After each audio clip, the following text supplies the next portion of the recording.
Hello and welcome to another Final Cut Pro 10 tutorial. In this tutorial we're going to be taking a look at surround sound mixing and how we can create a surround sound mix from within Final Cut Pro 10 instead of sending it off to an audio mixer or an audio editor on a platform such as Pro Tools or Logic. So the first thing we're going to need to do is make sure our project is a surround sound project. One of the ways you can tell very quickly is if we look over here on the screen, you can see that there's actually 5 audio separate lines. Left surround, left, center, right, right surround. If we go back to our project window and right click on our project, we can go to project properties. It's going to load our project properties up here in the inspector window. Just click the eye if you can't see it. And then we can go down to this handle here, and if we click on modify the project settings, you can see it gives us a few options. And in the audio channels you can see we've got the option between stereo and surround sound, so make sure that stereo is selected. If we just leave it at 48 kHz, it's just a basic audio sample. And the render format we'll leave as Apple ProRes 422 for high quality rendering. Now if we click OK and then go back into our project, that's just going to assure that our project's now a surround sound project. And if I just play you a little bit, I just want you to keep your eyes on here, or you can even look at the levels here.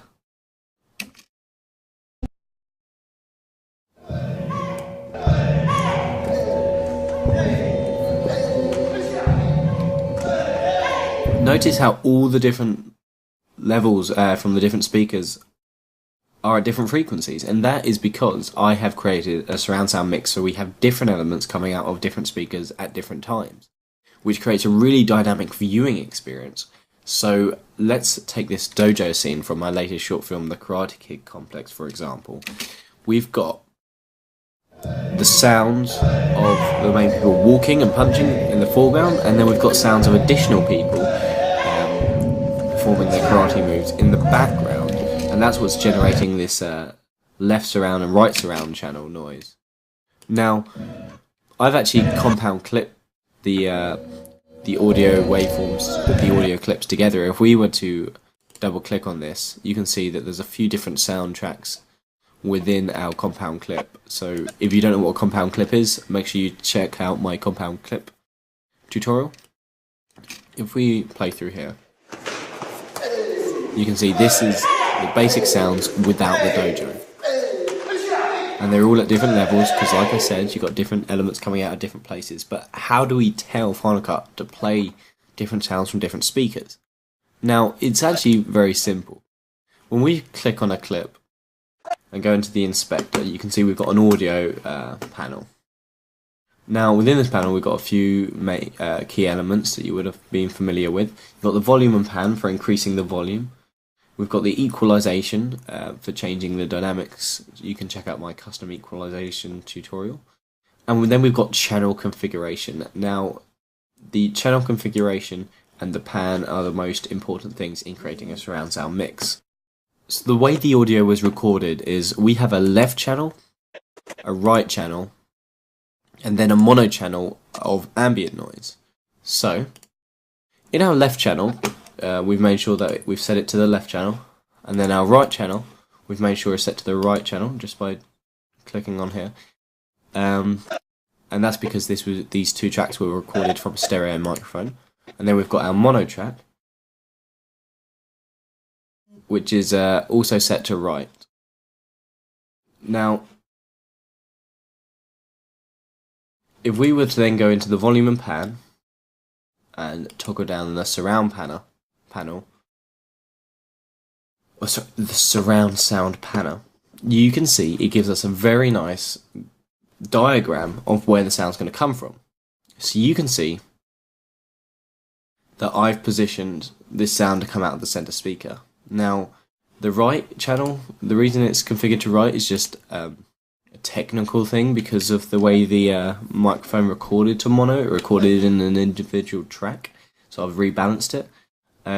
But for the most part, if we just assume that this clip is mono, what we're going to do, in fact, actually no.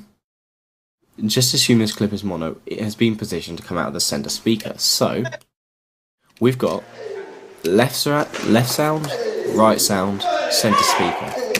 Now, generally speaking, a left speaker and a right speaker will come out of the center speaker as well, because you can see by here that even though this third audio clip is told to come out of the center speaker, any color around these speakers means that there is sound going to come out of it to create the sound, to create the illusion that it's coming out of the center. You can see there's even some tiny sound coming out of these speakers. The more we move it around, the louder the volume from each speaker.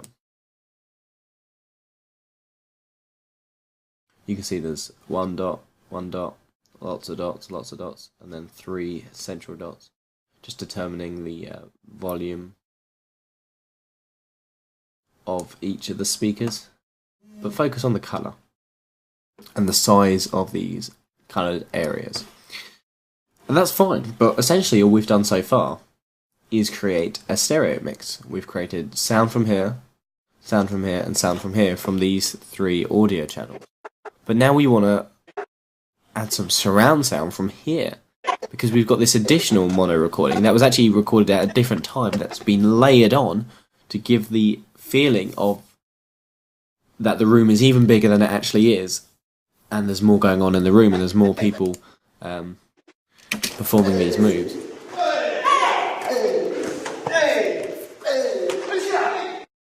So if we go into the surround panel, which is just here in our volume and pan section, which you'll only be able to see as long as your project is a surround sound project, obviously. And you can see that it has been set to the background, which means that it's predominantly going to come out of the rear 2 speakers, and that way the volume or the sound will come from behind the audience, so they feel like they're immersed in the dojo. And you can see how it's not just a technical tool, but a creative tool that is completely a part of the filmmaking process to create a viewing experience for the audience, because what you're trying to do is submerge them into the film and not just make them an observer of the film. That's the problem if you have too many fancy shots in a film, because it distances the audience from the film. It makes them go, oh, what a lovely shot, and suddenly they're not in the film anymore, they're watching the film.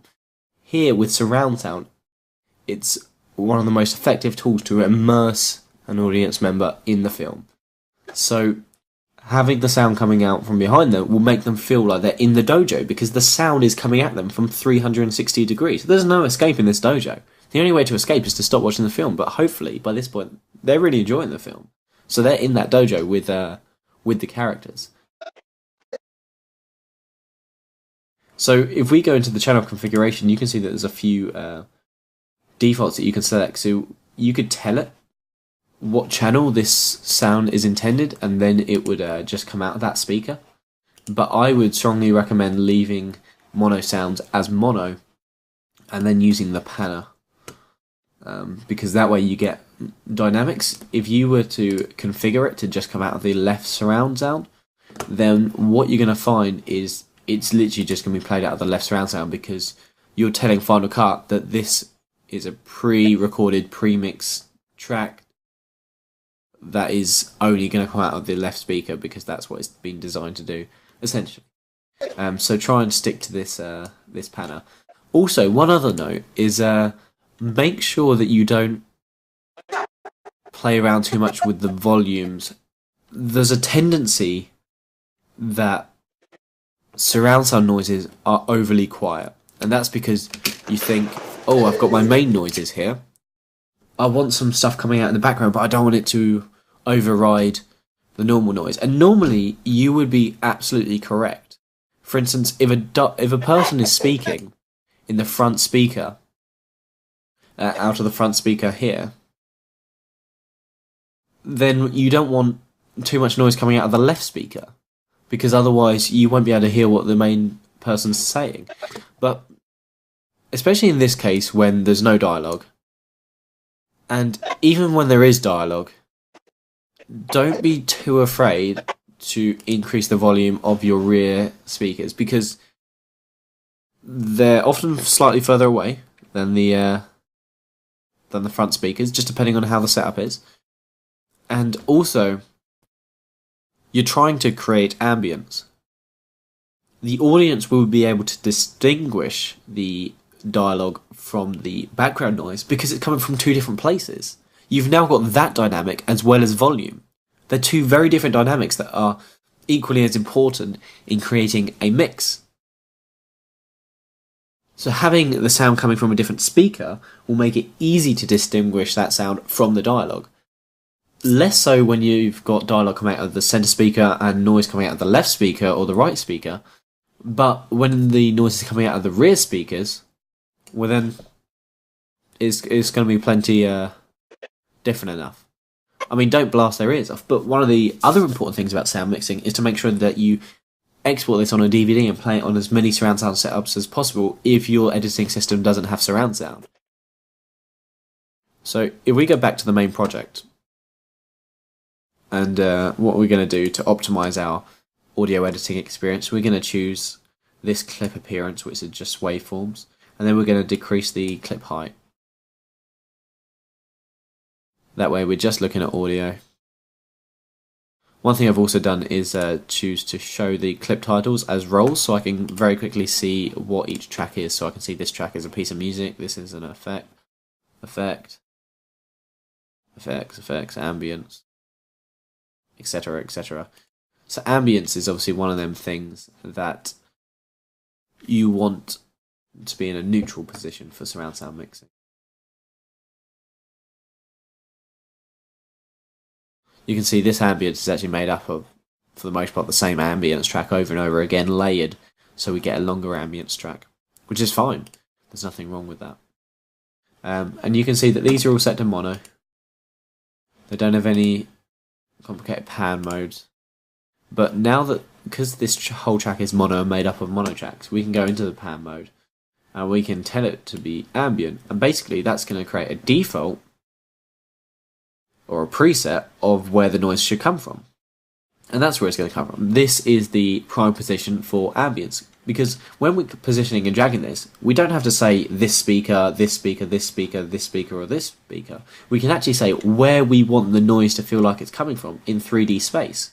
Now, Dolby Digital are working on a new system called Dolby Atmos, where you generally have a 3D graph because the speakers on the roof and ceiling and under the floor and all this, a 3D pinpoint position of where you want the sound to sound like it's coming from, which is obviously the next step up from this. But we can actually, for the most part, choose on a 2D map where we want the noise to sound like it's coming from, and by default, the ambient position is here, which means it's a bit from every speaker because it's ambience, right? Now, whereas we've set this default to here, we've used one of the presets. What we did with the Dojo C was create our own mix to have some noise coming out of some speaker. Because we had more channels available to us, we, in our own way, chose which sounds we were going to prioritise which speakers, and then, in turn, had sound coming from all speakers. A bit like what we've done with here, but with lots more channels and a bit more complexity. Dialogue, be careful. Dialogue should really be coming from the centre speaker, the left speaker, or the right speaker. If it's something like someone calling from off screen, there's an urge to make it come from behind the audience. You can get away with that every now and then, but sometimes it doesn't work. I would strongly recommend that dialogue should come out of the front few speakers. You can use it from behind, but not if it's like a heroic piece of dialogue. And also, one final point before you can start creating your own surround sound mixes is, so I've got this sound effect from my previous tutorial of a bell going off. If we just play this back.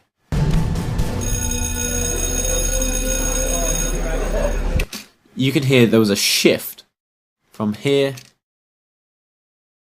to here as the noise changed, because logistically, if we went from this shot to this shot, we would obviously hear a difference in sound if we were in them two different places, because one shot we're close to the bell and one shot we don't know where the bell is. It just sounds like it's in the background somewhere. So what I would advise to do is not do this too much with dialogue. And the reason I say this is because, especially if your character has some form of heroic speech, then you won't want his voice constantly shifting in pitch, tone, echo, and effect from all the different camera shots that are going to be used to construct the sequence. You want the sound to sound like it's powerful and it's meant and it's purposeful, so it never shifts dynamics. No matter where the camera goes, it always feels the same volume, the same power. If you want to go against that desired effect, which generally isn't the case, then fine.